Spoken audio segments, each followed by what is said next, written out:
All right, it's Saturday once again, and my name is Pastor Alexander Red of the Gracious Hope Bible Fellowship. But this is the Gracious Hope podcast, and this platform is geared toward preserving and also promoting the Liberian Christian heritage. Liberia, as we know, has a rich culture. Liberian culture is a rich tapestry woven with vibrant traditions, music, the arts, dance, and a strong sense of community. At the heart of Liberian society lies a deep rooted value for social cohesion, where unity and togetherness form the bedrock of daily life. From colorful celebrations to heartfelt rituals, the essence of Liberian culture shines through its people unwavering commitment to connection and harmony. So join me now on this podcast as we explore the captivating tapestry of the Liberian culture and the profound significance of social cohesion within its communities. And today we title our podcast Exploring the Liberian Culture and Social Cohesion. Why is it important for us to have social cohesion or to understand our culture better after years of war? Well, it is important because reconciliation is what we seek now. Unity is what we seek. Peace is what we seek. Justice, we seek justice as well. And there's a whole myriad of factors that we can characterize Liberia as a republic.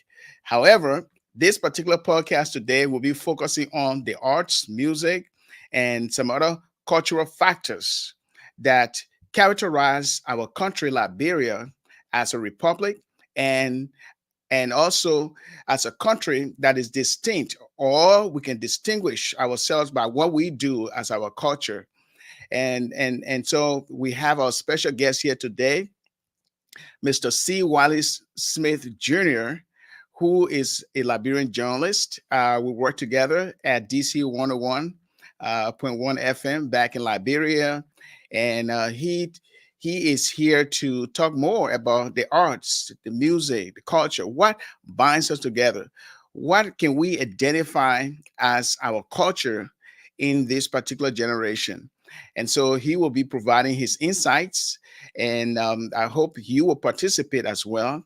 What makes you a Liberian? How can you identify yourself? When we talk about culture, what comes to mind? And so you can make your comments below. What is on your mind regarding our culture and how you perceive our culture to be, and what can you say that will identify you based on your social activities, as well as things that you're used to doing in your interaction? What makes you a typical Liberian? And so all of these things, we'll be talking about them today on this podcast. And once again, welcome. This is the Gracious Hope Live podcast. Unfortunately, the co-host of this program, Reverend Suah S. Deddeh, is not in. Hopefully, he'll be back here next Saturday. So it's just going to be me and our guest today. And so if you are just joining us, please share this link with your friends, your families, and your loved ones so that they can be a part of this podcast today, because we have a whole lot to cover. And like I said, comment, okay? Opine. Say what is on your mind regarding your culture. We will be right back. Don't go away. We'll be right back, okay, with our guest.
Great, great, great. Welcome back. And if you're just joining us, welcome back and to the podcast. And we have our special guest here today, Mr. C. Wallace Smith Jr. And Mr. Smith Jr. is going to uh, gave his perspective on the Liberian culture and social cohesion. There's a lot we have to cover here, and we want you to participate. Okay, please participate. Anything that comes to mind. I mean, what is missing in our culture today, and what we can do to make our culture better. What brings us together as one people, and we all seek for peace and unity now with a new government. We want to see a change. We all yearn for change, and this change is all about what binds us together. And so we welcome our special guest, Mr. C. Wallace Smith Jr. Welcome, Mr. Smith, to the Gracious Hope Live podcast today. We are so glad to see you. Thank you, Alex. It's always a pleasure to reconnect with your old buddy. We've come a long Yes. way, and we knew many, many years ago when we started off that the burden of moving our country forward would one day fall on our shoulders. Now is such a time. We have to prove to our children, our grandchildren, and our great great grandchildren, and to posterity that we have what it takes and we will do what it takes to make Liberia the country that it should be. I'm glad to be here and I'm looking forward to a great discussion. Great, great, great. Now, you have an affinity for the arts, music. You believe that music and the arts can bring us together, can bond us together. And now Liberia is yearning for unity where uh, we also see trust up in the air, trust in the institution of government, and also binding people together. You believe that the arts or the music they can bring us together as one people. From your perspective so far, looking at Liberia with all this tumultuous history, and now we are on a trajectory anticipating that we now will see with clear eye to have a society where peace and unity prevail through our commonality, things that bring us together. What do you think right now if you think about our culture and we look at our culture, we look at our social values and the deep seated value for cohesion as a nation? So, the first thing,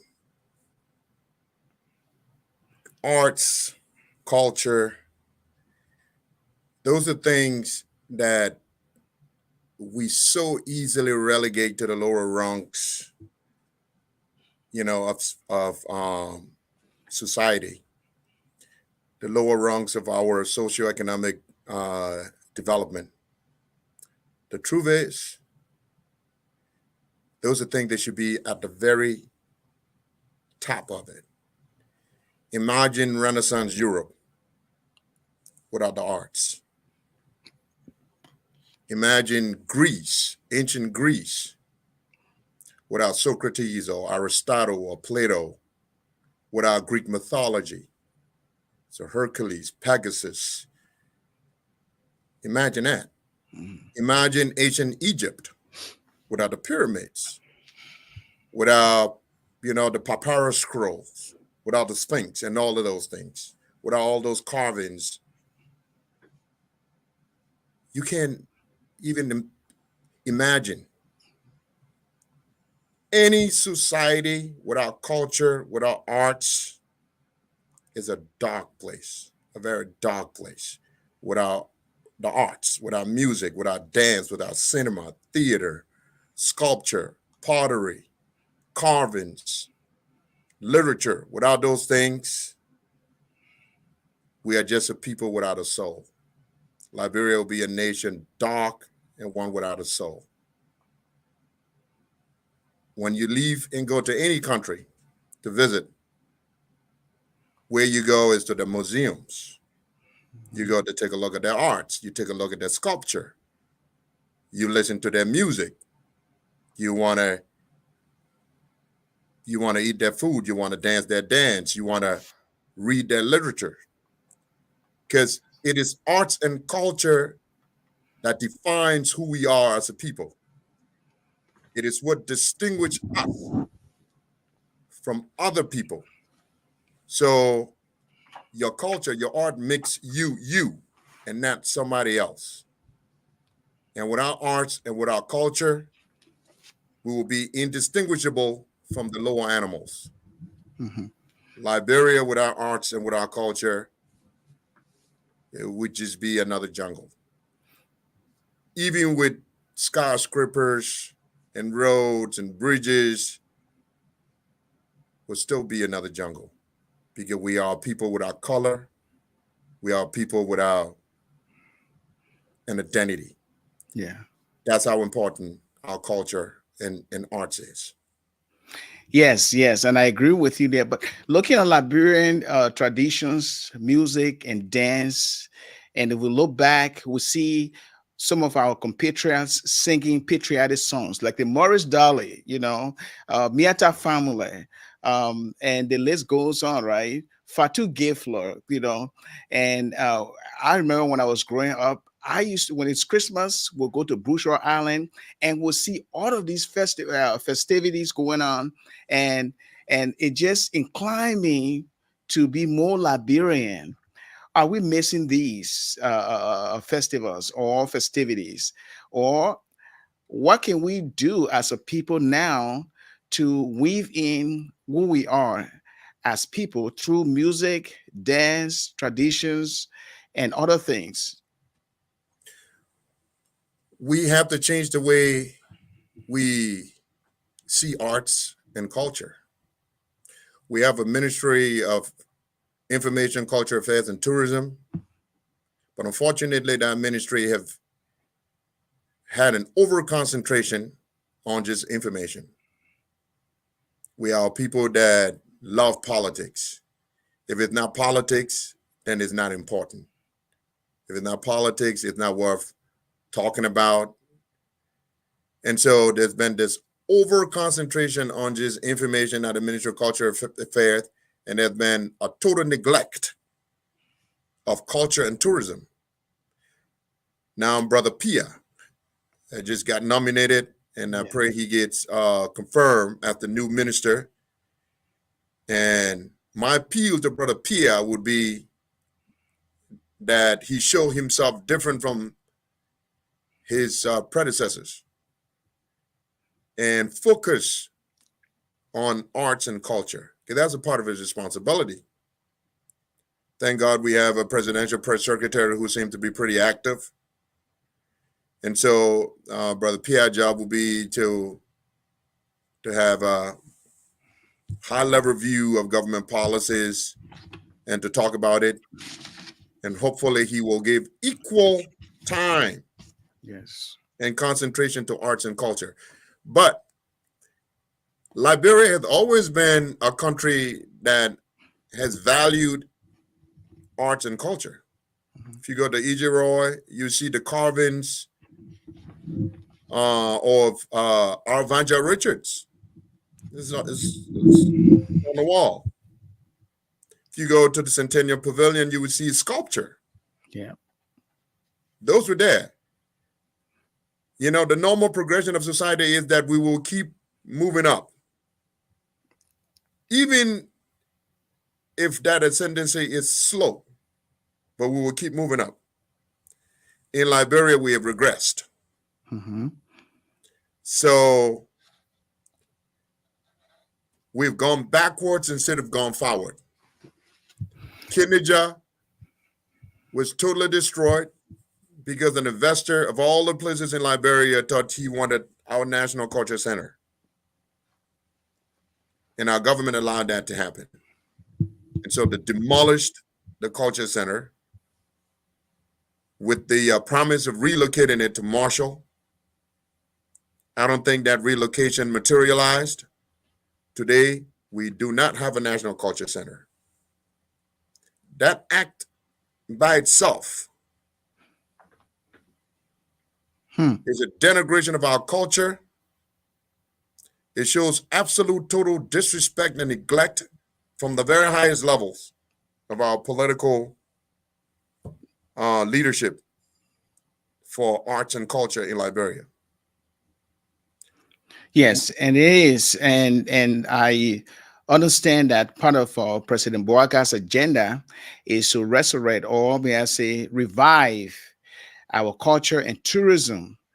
Okay, and when I look back and look at some of the festivities outlined last year, celebrating the bicentennial of Liberia, where African Americans visited Liberia. I remember this actor, famous actor from the which one of the show is that Rush Hour or from the good old days with You the mean guy John who used to Amos? say dynamite. Yeah, John Amos from yes, Good Times. yes, good times. Yes, they visited Liberia, and some Liberians, saw him and they welcomed him, and and I'm not sure how the entire celebration went because it took, I think, over a few months. Few months they were celebrating under the WIA administration. But all in all, I was wondering what they actually display or highlight as some of the cultural artifacts and our traditions, our music, and things that bind us together as a nation. I'm not sure if that all of those things or factors are intact, given that we know that through our traditions, our music, our arts, and even artifacts, they show some sense of strong patriotism. And patriotism is what we need right now. In addition to that, we also need the spirit of nationalism. And because of the trust factor in governmental institutions, uh, the young generation seems to be apathetic about it, kind of laid back. They don't really understand what it means to be a Liberian and how you can promote your culture. And I say this, for example, if you listen to most of the music on the radio, the other Western music, or they are from other countries like Ghana, Nigeria, and the list goes on for South Africa and other places, you don't find a whole lot of Liberian taste of music and other things. And if you go to a wedding, typical Liberian wedding, the clothes they wear, the attire is either Nigerian or Ghanaian. And so we see this CMX shift going on, and our typical Liberian way of dressing and the way we appear when it comes to when are kind of going away gradually. And so this is a very serious problem that I see that other people see, and um, orientate me, I say, or to reorient the young generation about, hey, this is Liberia, this is what we have, this is what we do here. But most of the music you listen to, the other side more like other countries. Now, let us look at the music industry as a whole. What is your latest intake take on that? What is your latest take on that? Do we have a vibrant music industry that will promote our culture, our values, and what we stand for as a people? Um, I would say of all the different forms of arts in Liberia, the one that have progressed tremendously, that have made um, market improvement is music. And I got to give credit to the young Liberian artists out there. There's so many of them that are doing well now. And part of the reason they're doing well is because they don't have to depend on their government. They don't have to depend on the largesse of the so-called economic or political or social elite in Liberia to promote them or to lend value to their craft. They have YouTube now. They have Instagram. They have Facebook. They have iTunes. They have all of these different platforms now that they can put their music on, and people all around the world can hear it, download it, pay for it, value it, share it, and as a result of that, more and more Liberian artists are doing much better than those that came before them. Most of them can own their own cars now. They can build homes. They get to travel to come to the diaspora and do concerts. They are forming collaborations with big artists in Nigeria and Ghana. But we still got a long way to go. Yeah. We still got a long way to go. I mean, think about Morris Dolly. The effect he had on Liberian culture and Liberian arts, music, and see the life he lived and how he passed. Take a look at Tikman Nimlin Yes. and the life he lived. Now I know because for some of these artists, I interacted with them and I played with them. I played numerous times on the same stage with Tikman Nimlin. These are some of the best musical minds we had. People that made enormous contribution to the arts. But they couldn't afford. They were still living just above the poverty line. And I understand Tikman got sick. And the country turned his back. He couldn't afford it. He wasn't able to be taken out of the country. You know, I'm not sure all of the circumstances surrounding how he passed. But I believe strongly that if we value our arts and by extension our artists, and if we promoted it and we rewarded our artists, respected them, some of these things that happened to our artists would not have happened. But all the young guys today in the diaspora back home, you know, my hat off to them. Tycoon J, D12, MC Cairo, Teddy Ride, you know, CIC, Lucky Bucket Raw, you know, all these young people. Bone Dust is probably one of my favorite. I think the song he made, Technique, is going to be a Liberian classic. But you got people, you know, hip hop music. I love hip hop music because it is uniquely Liberian. But it just happened. It is this new generation of Liberian musicians that crafted it, have promoted it, and today is the most dominant form of music in Liberia today. And yeah, they do play it a lot at Liberian festivities, weddings, you know, graduation programs and stuff. So to that, I would say our musicians are doing well. You know, but we as a people, we as a government have very little to do with it. What is the Ministry of Information doing to help Liberian artists? We have a Liberian Musician Union, but it too has its challenges, and I don't think, you know, it's ever gotten strong enough to make any significant impact, you know, in moving the industry forward. So all of the progress that Liberian musicians made, that primarily have been doing it on their own with the support of outside sources, and mainly these IT platforms, these social media platforms.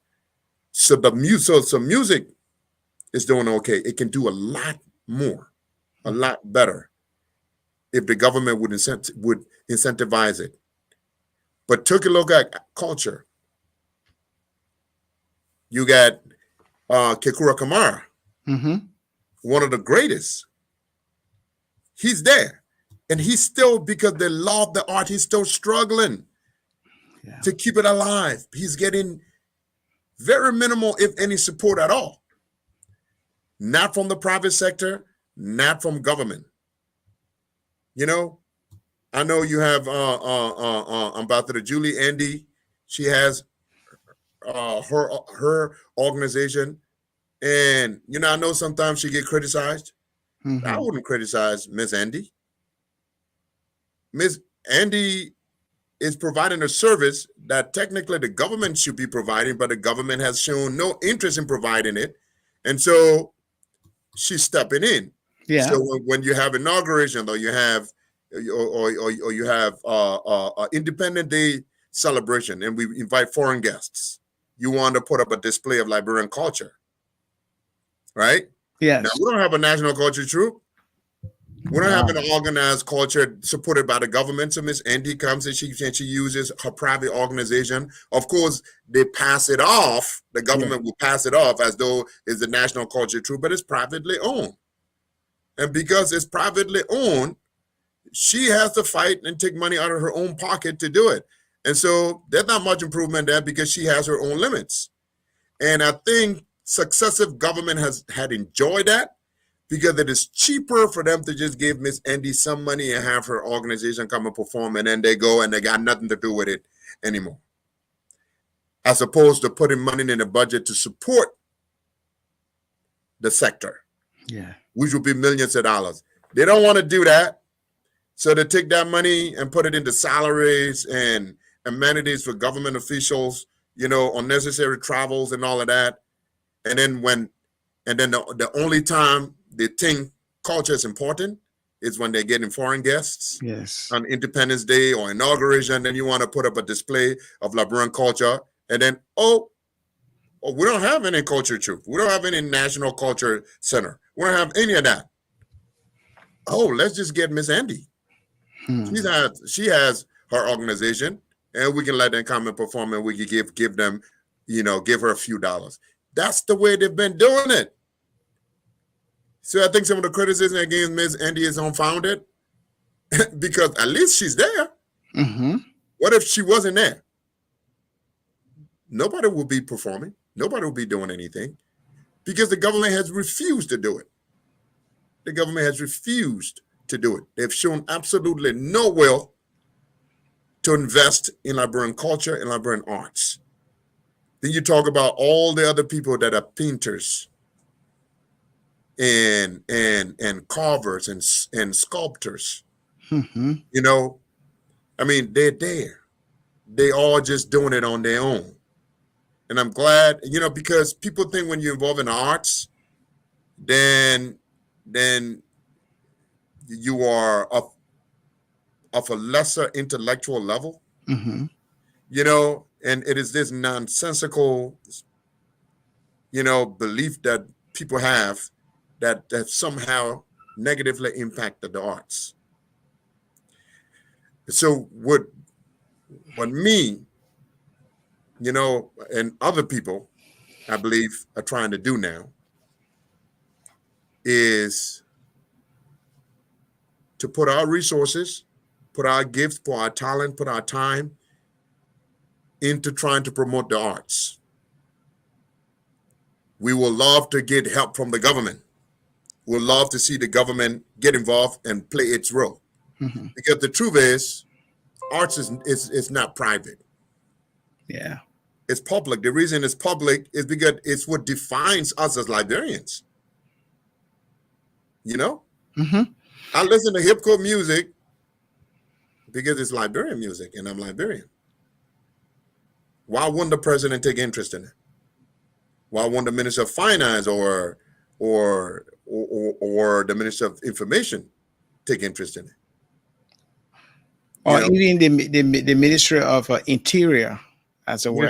The Ministry of Interior. I remember during the Talbot administration, the way the culture industry was structured, they had satellite campuses in different counties. They had satellite centers in different counties, and what those centers would do was to create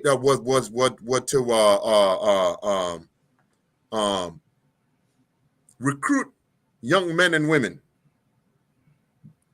that could dance, the cultural dance, that were very good at beating the samba or Mhm. playing other traditional instruments, that were gifted in the Liberian arts. And they will come to these local centers, and then eventually they will bring them, the best of them will come to Monrovia, and they will live at the National Culture Center. And they will be part of the National Culture Troupe. Hmm. So, but they were recruiting from the different counties, and I believe that's how a lot of these people got recruited and they came to Monrovia. I don't know all their stories, but think about our cultural greats, ZTT, Nima Bird, you know, um, Tyler Kunkwa, Fatu Gifla, Fatu Giflaw, and all of these people. Zach and Jiva. All of these people, Yeah, there's a lot. I mean, and today is almost like we've turned our backs on them. Some of them are still around, but these are cultural icons. These are our arts greats. But that system can be redeveloped. It's there. Yeah. We need to redevelop it. We need to improve it. We need to have regional culture centers. Yes. We need to establish regional culture center, one in the west, one in the east, one in central Liberia, and then we have the National Culture Center back in Monrovia. In I Monrovia. understand they give the government the government got a place in Marshall. I'm not sure how big that place is, but that center needs to be reestablished. And then we Yes. need somewhere for the performing arts. Mm-hmm. Mm-hmm. We Yeah. used to be EJ Raw. We used to go there to either have talent shows. Um, there's nowhere in Liberia now for the performing arts. Yeah, and I remember way back, high school days, we had a musical group. We used to call ourselves the Reckless, and we'll have talent shows, The and reckless. we'll go back there. But it kind of gave me a sense of belonging. It gave me a sense of patriotism, and it gave me a sense of expression or expressing my own talents, that I have. Likewise, others. But we don't know whether those things are still going on, whether most Liberians who have the talents can express that with the support, the full support of the government and also even of the private sector as a whole. Because if you're an artist and you have something to express artistically, um, you will want to reap some sort of dividends, because you have to sustain yourself. And you were just talking about the story of Tikwa, what is his name, Tikwa? Nimley. Yes. Yeah, yeah, how he passed away, he was sick.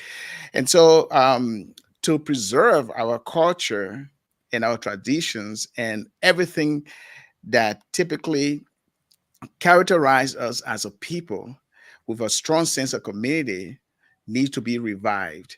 And I understand that the Ministry of Information and Tourism uh, will focus on reviving the tourism sector of the country. If I'm not sure if I think the president will allocate budget for that, but then we don't have a national cultural troupe. We don't have a national cultural center. And I like what you said about having regional cultural centers that will communicate with the main cultural center, the National Cultural Center in Monrovia, where they can. And I propose in this book here, in my new book, uh, cultivating Liberia's national pride, about how we need to set up these cultural centers, national cultural centers in every region, like what you were saying too, where annually they will plan a program. It could be in a county, and they will invite all Liberians. It should be set up, let us set up a time where it will be like maybe a national holiday where we'll have festivals, and then families can go there. Like if I'm a dad, mom, take my children there for them to see some of the things that bind us together, people performing the performing arts, so they can see the artifacts and how we do things traditionally. And that, of course, will instill a sense of belonging and patriotism in our child's life growing up, and they will know their root. But that is missing right now in our country, and we don't have a national cultural troop. We don't have a national cultural center, and we believe that the government can see reason to invest in a particular sector. It will, reap dividend not just only for the government in light of tourism, but also it will instill that sense of patriotism which we lack right now, even among the adults and the young generation. We'll take a break here, and we'll be back. My name is Alexander Red. I'm the host here, and our special guest here is Mr. C. Wallace Smith Jr. And we are talking about Liberian culture, exploring Liberian culture and social cohesion. What brings us together? We'll be right back. Please don't go away. We'll take a break here, and this break that we're taking, we want to bring on one of our artists here. Her name is Canvey, and this is called Daily Prayer. And she released this song, I believe, 2 years ago. But it is still vibrant, and I love it.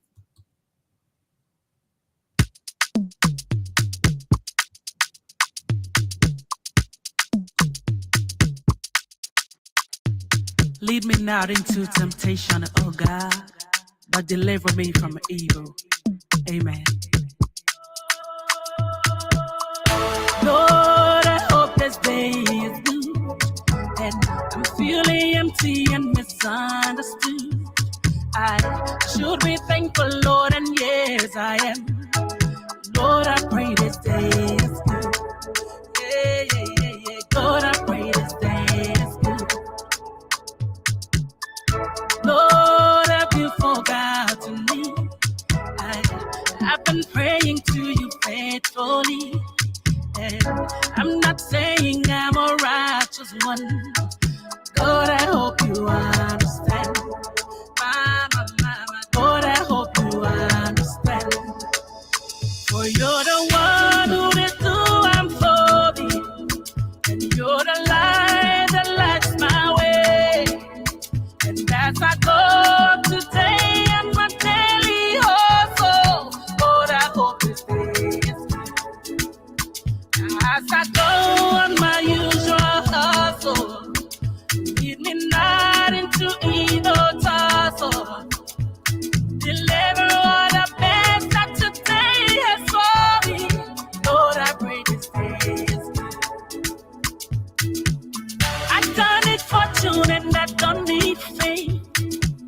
Send down thunder, Lord, send down rain. But when you're planning just how it will be, then a good day for me. For me. Lord, I hope this day is good, and I'm feeling empty and misunderstood. I should be thankful, Lord, and yes, I am. Lord, I pray this day is good. Yeah, Lord, I pray this day is good. Lord, have you forgotten me? I've been praying to you faithfully, and I'm not saying I'm a righteous one. Lord, I hope you understand. Yeah. Lord, I hope you understand.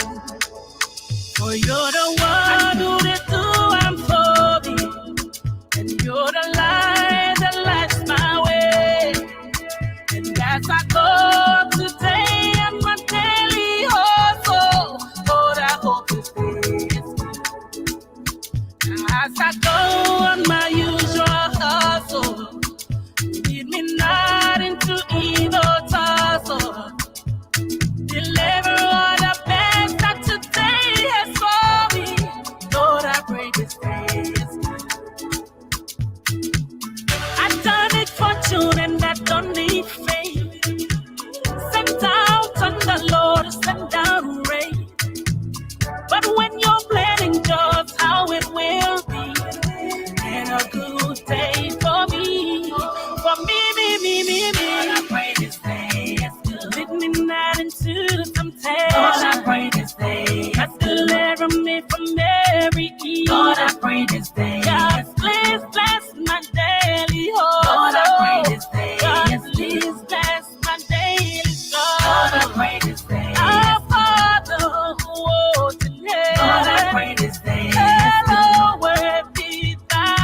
Lord, I pray this day. Lighting, lighting. Lord, I pray this day is good. That He deliver all the best that today has for me. Lord, I pray this day is good.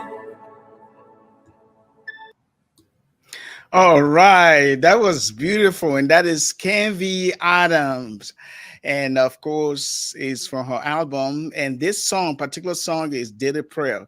You know, the interesting thing is that a white lady in one of the chat rooms, she emailed me or no, texted me like many times, more than what, 4 or 5 times. What is that lady who was in the African dress? You know, you play her song on your podcast, and I really love her song, and I really feel a visit in Liberia. I was like, really? She said, yeah. And then I got the video, got the name of the title of the song, and then texted her back. But she said, look, I just love the production. I love the wordings. And then she went to YouTube. They got a place where you can click and then see the transcript of all the words. And she said, I looked through it. She said, yes, she's part of her country. And besides that, she put God's first, because this song is all about daily prayer, how we need to pray and how we have to wrap our lives around, prayer and all of that. And that will enable us to see a brighter day. And so we see that Liberians have the talent, they have the skills.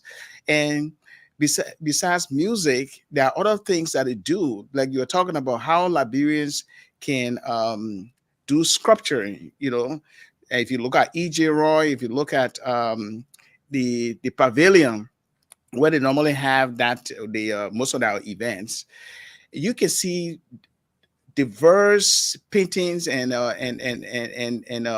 sculpture that can really, it is a telltale for most visitors, those who come on tourism.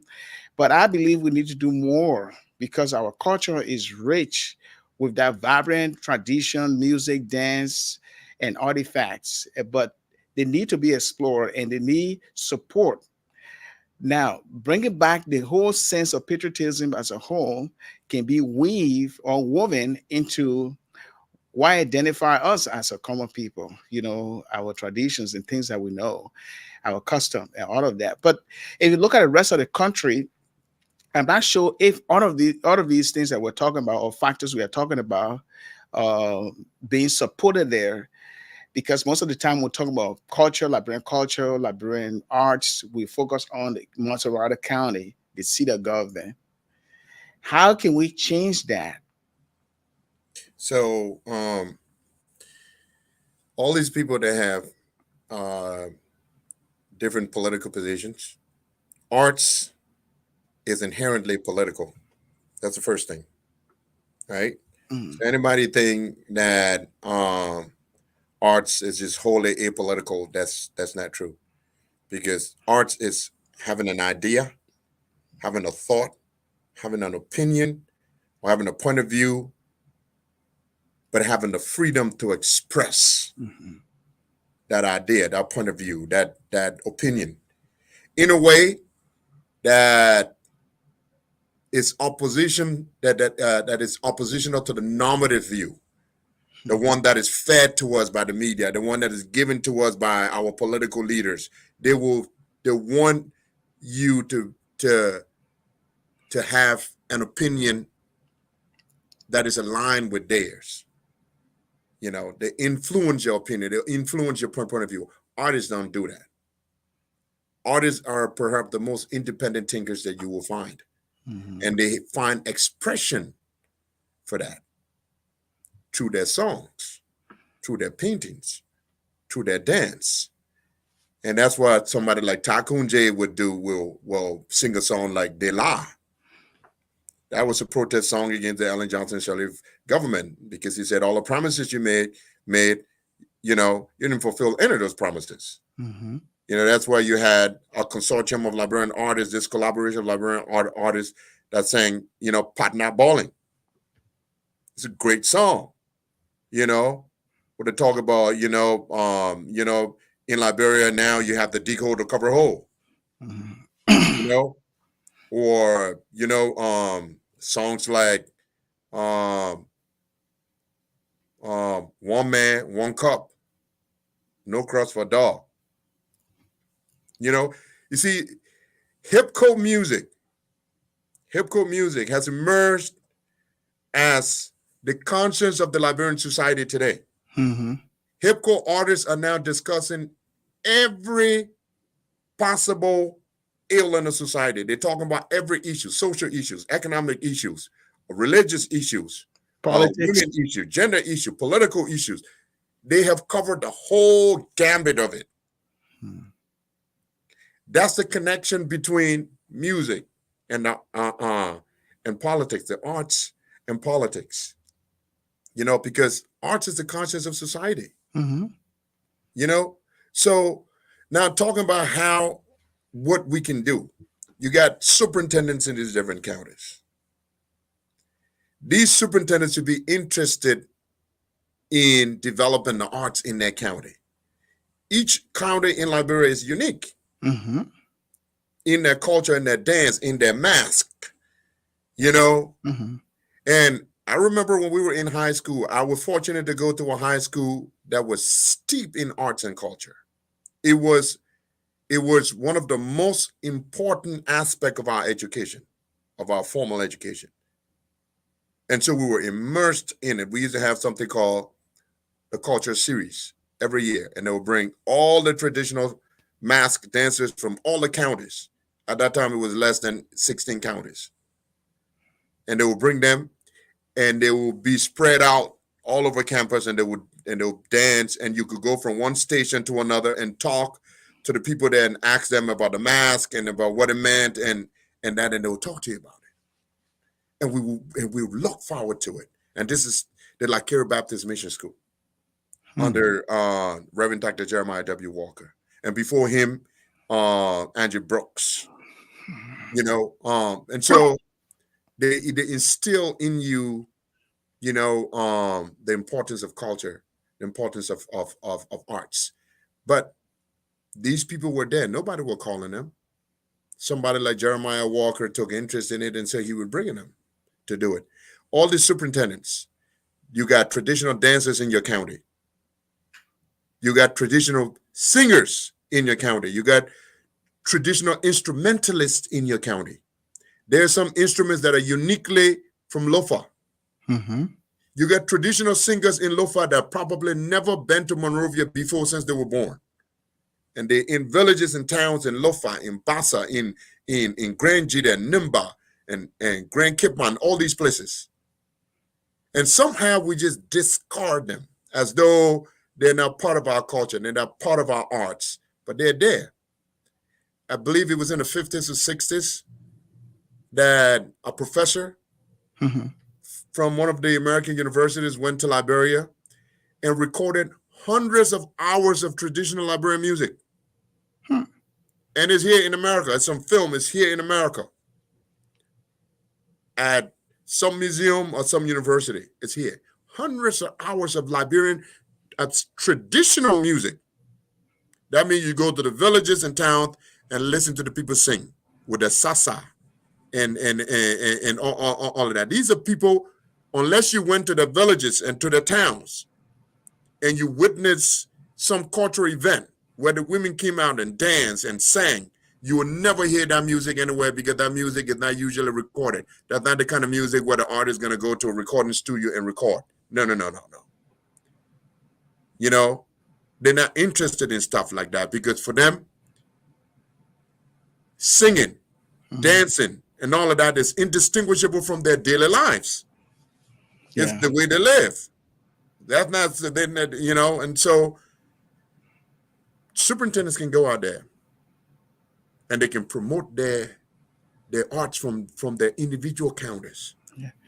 And in addition to superintendents, we also have representatives from those counties, from the different districts that deal with budget. Senators they can help too. Instead of going around and putting, and padding the budget with these poke barrel projects that only they can benefit from because you got your name on the school, and so you're putting money there for that school, and that's another thing. Yeah. You have all these schools, universities, community colleges. None of them teach the arts. Yeah. You got the University of Liberia, right? Mm-hmm. Well, the only extracurricular activity at the university is to go under the palaver hut and do, and chant political slogans. Yeah. Now you wonder why we have a lot of half-educated people in Liberia, and you have a lot of one-track-minded people, unidirectional people in Liberia, because these kids go and they get this education, and everything they're educated about are things that got nothing to do with creativity. Let me tell you this: 70% of CEOs in America says that when they're interviewing people for managerial positions at their organizations, the primary skill they look for is creativity, innovation. Yeah. Not the school you graduated from, not how much degree you got. They look for creativity, they look for innovation. And the only place you can get it from is through the arts. Because you know what? The way math and science, the way and engineering, the way those disciplines are taught, they're taught just straightforward without creativity and all that. Yeah. But those who become the best at it, that those who already have some foundation in the arts. So when your child is going to school and they give him a trombone to play or whatever, don't discourage him, let him play. He's not going to he may not be a trombone player. He may not be, a trumpet player. He may never do music again. But what he gets from there is the ability to think creatively. Yes. And it is that creative thinking he takes now with him when he becomes an engineer, an architect, a scientist, a mathematician. Yes. And that's how he becomes the greatest at what he does, because he has both that technical skill and he has the ability to think creatively. So we have all these institutions in Liberia that don't teach the arts, don't have any arts programs whatsoever. And so people just coming out of there, and we've politicized everything in Liberia to the extent where politics is now its only path to social and economic success in Liberia. Join a political party at the university,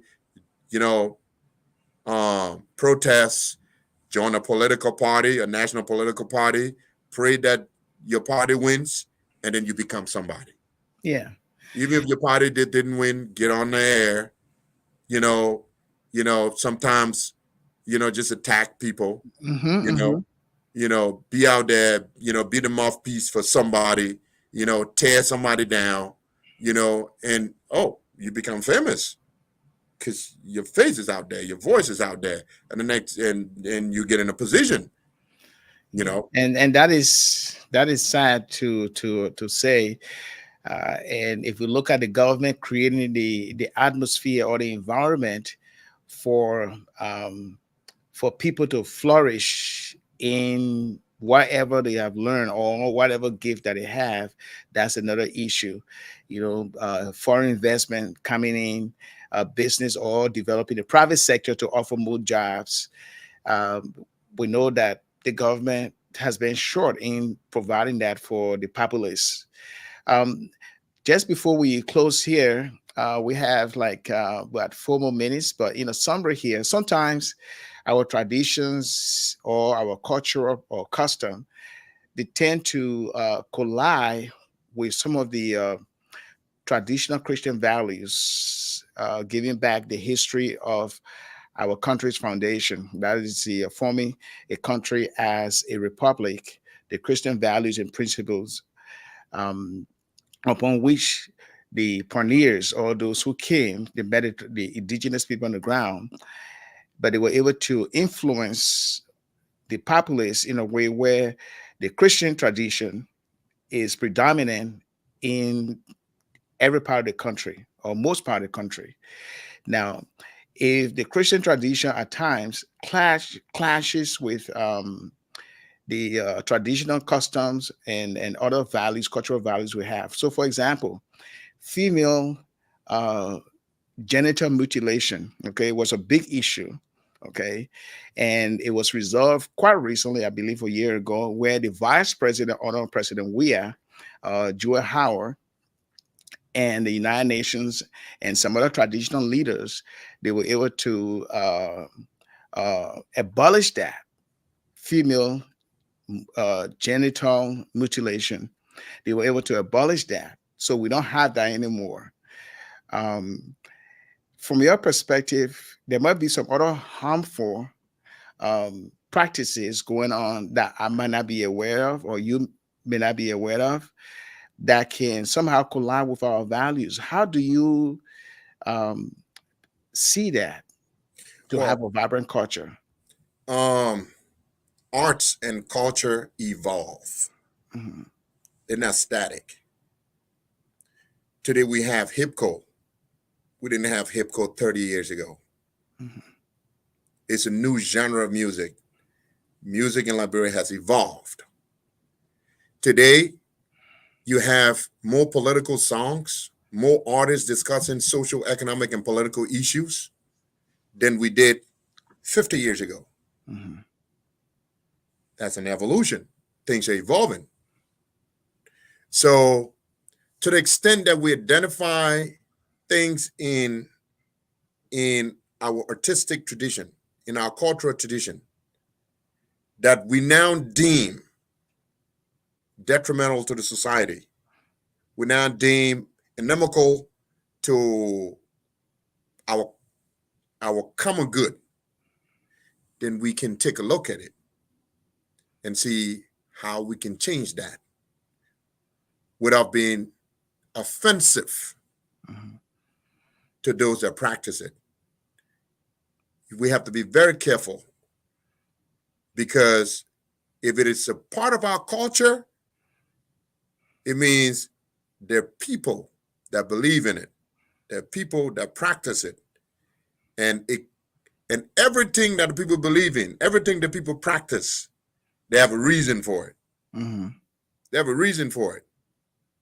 You may not agree with their reason, and some of these things are age-old practices that they've been doing for generations and generations and generations. And the thing with generational practices is usually the new generation doesn't ask why it was done. mhm, So you see somebody, the story is told about a lady that make the food, and every time she uses a particular spoon, a particular size of spoon, and to do with the stir. mhm. And one day somebody asked her, "But why do you do that? Why can't you?" The daughter wanted to use another spoon. She said, no, you don't use that spoon for this.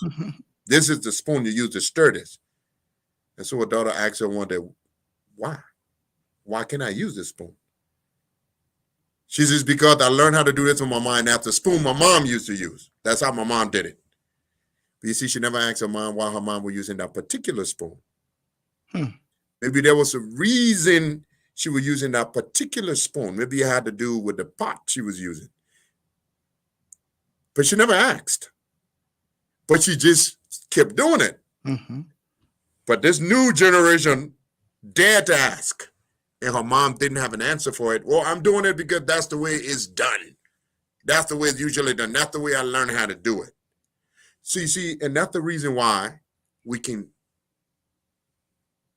take a break and re-examine some of these different aspects of our culture and see where change is necessary.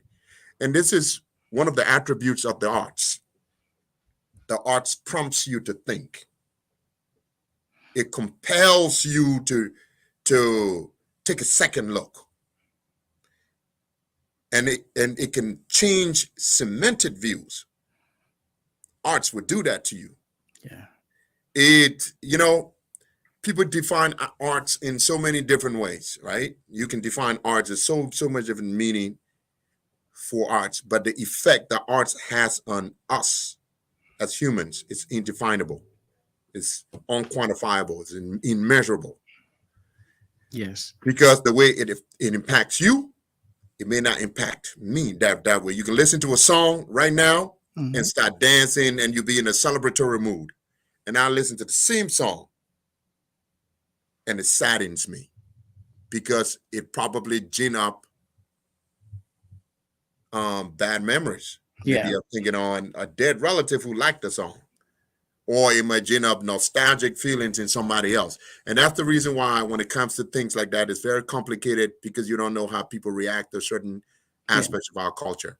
But the discussion needs to be had. And to the extent that we think changes would serve the common good, we need to do it. Yeah, we need to do it, and we need for this government to have a cultural ambassador, and also revive our cultural center by allocating budget for that, and looking forward to working with representatives of all of the counties and the superintendents to see how our cultural activities can be revived. We need that. We need that, and that of course will forge a sense of reconciliation because after many years of war, we still have people grieving in our heart for what happened to their families, and some of the memories still live on. And we believe that music or our cultural arts can play a significant role in reconciling and mending the broken hearts as a whole. And also, I would like to introduce this book to you. This my new book is on Amazon.com and also BN.com, Barnes and Noble. It is rich in the research regarding how we can be more patriotic, and from adulthood to the young generation. And it tells a story about how Liberians are resilient in everything that we have gone through. Yet we shouldn't forget our roots. And the more we get back to our traditions and culture and things that we do socially, knowing that they can bring us together in reconciliation and restoring trust in our institutions, yes, we will be displaying what we call patriotism. And so I titled this book, Cultivating Liberia's National Pride. Having pride in your country means loving your country, your loyalty, your commitment, and seeing the good in everyone, and believing that everyone's talents, gifts, and abilities can be bind together to build a vibrant society. So it is available on Amazon.com. It's a new book that is up. It was released on January the 23rd. And so get a copy is 19.99.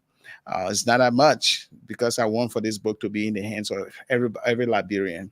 And so you can get an e version if you live in Liberia. You can just order it right online. You get it right there on your phone, and you can just read it if you want to, which is $9.99, but $10 for the e version, and then the book itself is $19.99. And we've been talking about exploring Liberian culture and social cohesion with our special guest, uh, C. Wallace Smith Jr. And just before we leave here, Mr. Smith, your dad, C. Wallace Smith Sr., he was a prominent man in our society and in politics. And tell a little bit about your dad, Well, I mean, please. with my, I come, I've been blessed, you know, growing up in the family that I grew up in, and the home that I grew up in, and the community that raised me. Uh, my dad was a journalist. He at one point was editor in chief of the Liberian news agency. He fell afoul of the Doe administration, and so he was removed from that position. Um, at one point, he had his own newspaper. That newspaper didn't last long. That was during the Doe era. I still remember the newspaper office. It was a small hidden office. Was raided, and all of the think all of the instruments were taken out. And my dad decided to go into politics. Mhm. and he went into politics, and he was the founding chairman of Unity Party. Yeah. It's, I mean, we're not a very history-minded people, us Liberians, and it's so easy for us to forget those that came before us, those that laid foundations for us. We are people that just, out of mind, out of sight, out of mind, But yeah, my dad was the chairman of Unity Party at a time when it was difficult to be in the opposition in Liberia.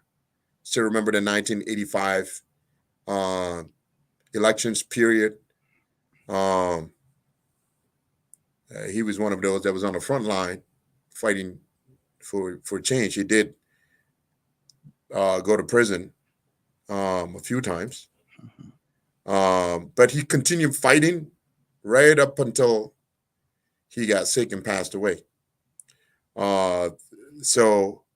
But in addition to him being a journalist and a politician, my dad was a pretty decent musician also.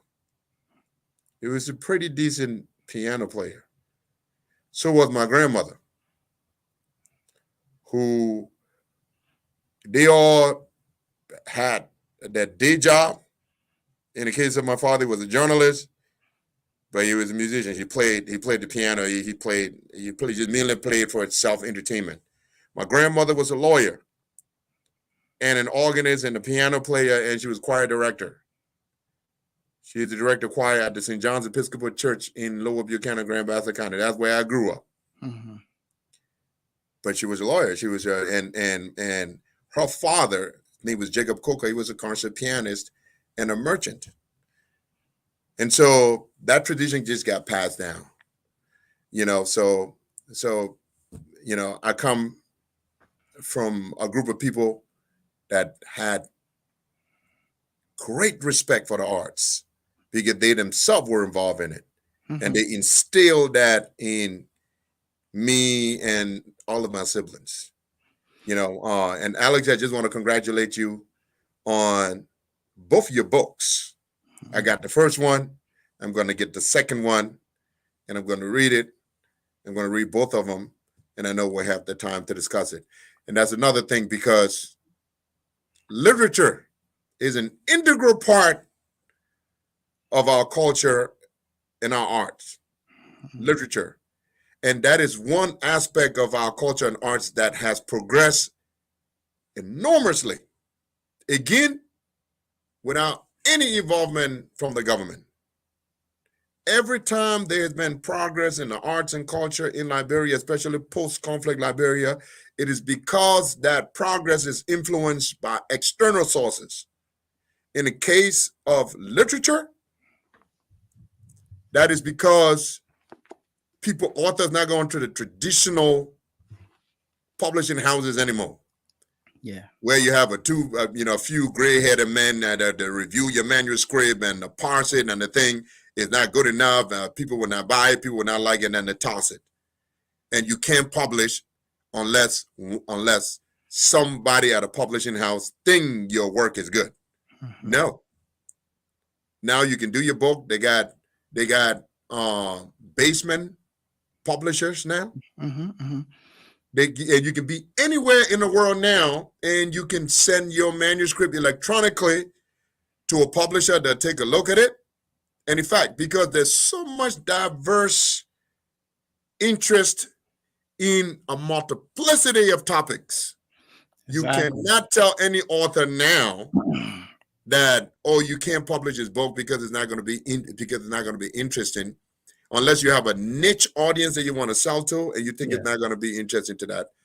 Otherwise, and that's the reason why we have so many Liberian authors now, and I congratulate Liberians for it. I understand there's a Liberian that set up a publishing house in Liberia. Whoever that person is, thank you very much. And Amazon has provided a platform, for books to be sold. and all of that. And so congratulations to you, Alex, to my young brother, Joseph Akwezizi, who just published his book called Sasawut.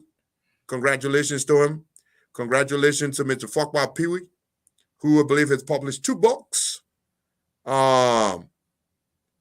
a young man that I've dealt with as chairman of the Firestone Scholarship Committee.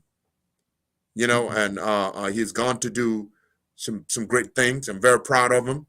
I also want to congratulate Mr. Likwele Yamalon, who has published, I believe, 2 anthologies. So these are all young Liberians that are imbued with the gifts and talent.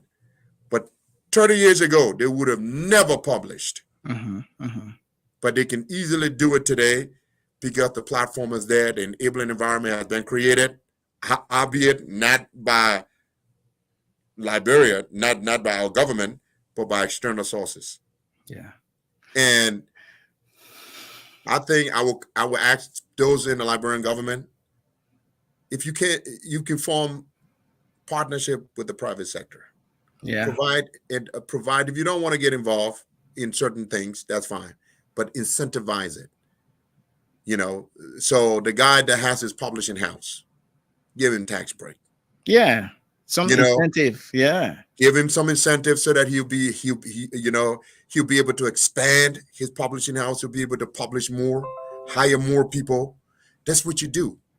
To our so-called economic elites.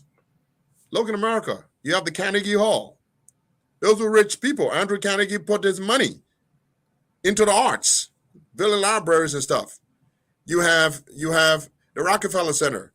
You got the Kennedy Center for the Arts.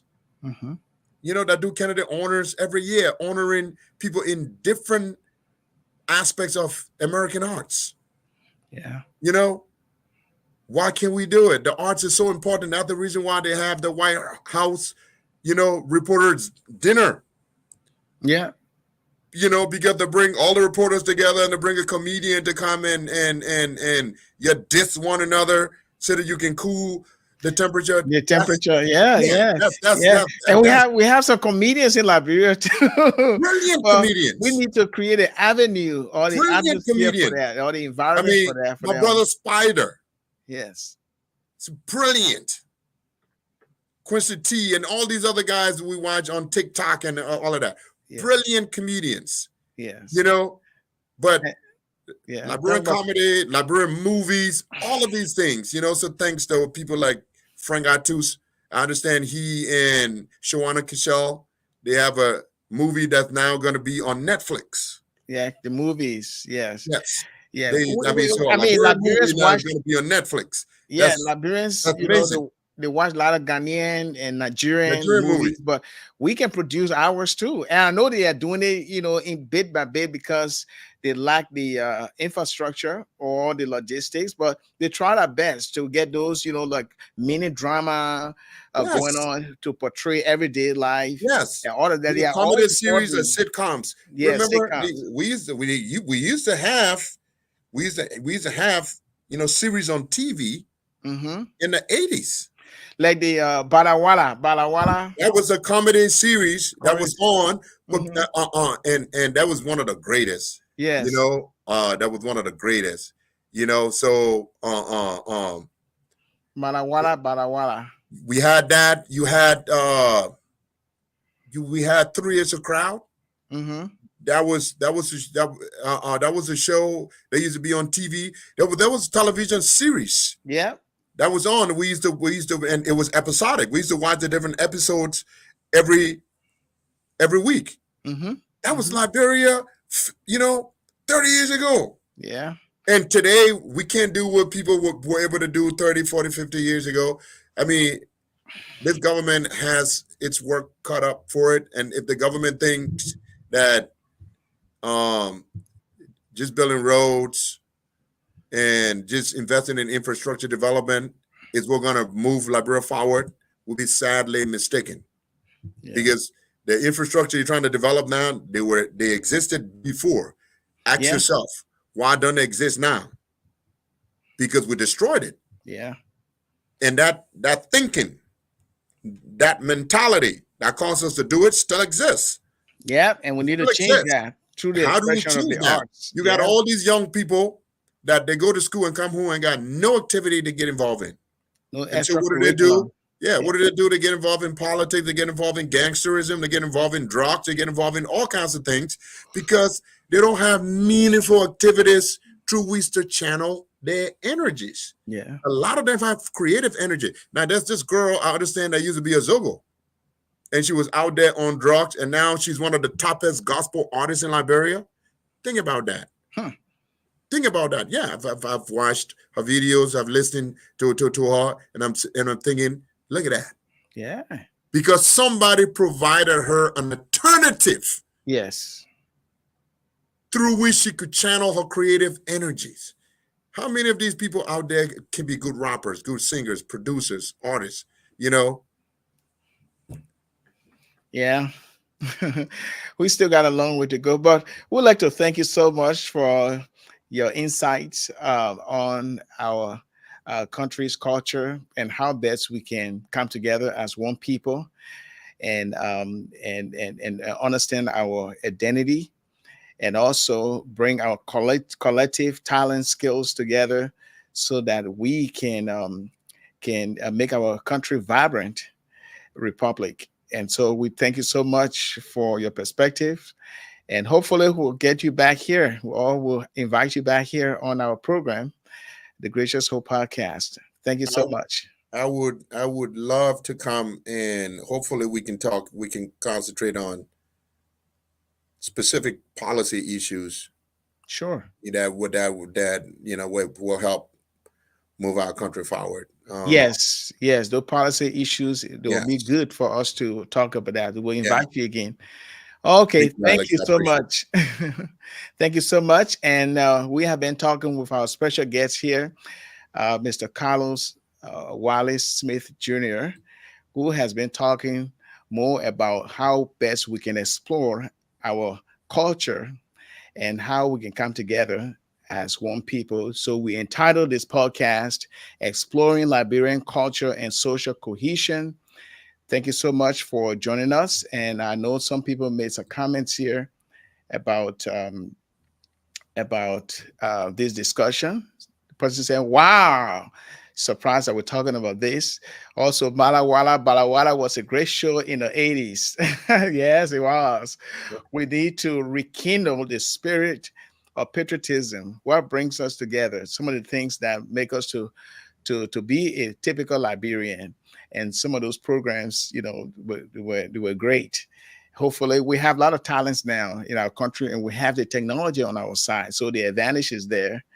And so we'd like to thank you for your comments. And this is how we'll leave you today. And we'll be back in next Saturday at the same time, 3 p.m. Central Time, 4 p.m. Eastern Time. And in Liberia, it is at 9 p.m. LIB or GMT. Until then, don't forget this book. My book is on sale right now, Cultivating Liberia's National Pride. Find it at Amazon.com and also BN.com, Barnes and Noble online. And this is how we share our inspiring stories of resilience and determination in our country. And in this book, I emphasize the importance of national pride in shaping individual and collective identities with a call for accountability and your active participation in the political process to restore trust in government institutions, and also the need to inspire the younger generation and to reclaim a sense of belonging and purpose. So Liberia's National Pride is on sale right now. It's $19.99. Get it from Amazon.com for some of you who live in Europe and other countries, as well as the United States. You can get a copy. And we'd like to thank you for participating today. And someone made a remark here. They said, I will surely check it out on Amazon. Thank you. And somebody's watching us from Buchanan. I'm also from Buchanan, but live in the United States. Good. Okay. We'd like to thank you so much. And of course, we'll be back here next week And I'm hoping that Reverend Suah S. Deddeh will also be here as we continue. In fact, we will be having a special guest next week, and that will be the former information minister, Lechehu Rennie, who will be talking a whole lot. He has been on the media, so after the transition of a new government, he will be here to talk a whole lot about uh, who he is and understanding his role in our Liberian society, his growing up, and everything. His biography will be exploring that next week. Until then, Mr. Wallace, thank you, Smith Jr. Thank you so much for coming, and we'll see you again. May God bless you, and bye for now.